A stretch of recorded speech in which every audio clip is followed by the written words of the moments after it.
ए नए साल बता तुझ में नयापन क्या है। हर तरफ खल्क ने क्यों शोर मचा रखा है।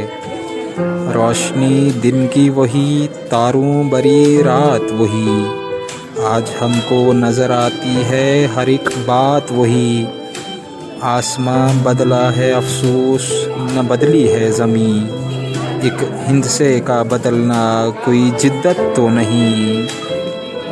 अगले बरसों की तरह होंगे करीने तेरे। किसे मालूम नहीं 12 महीने तेरे। जनवरी फरवरी और मार्च में होगी सर्दी, और अप्रैल मई और जून में होगी गर्मी। तेरा मन दोहर में कुछ खोएगा कुछ पाएगा। अपनी मियाद बसर करके चला जाएगा।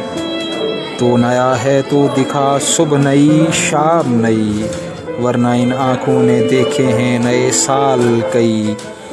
बेसबब देते क्यों लोग मुबारकबादें, क्या सभी भूल गए वक्त की कड़वी यादें। तेरी आमद से घटी उम्र जहाँ से सबकी।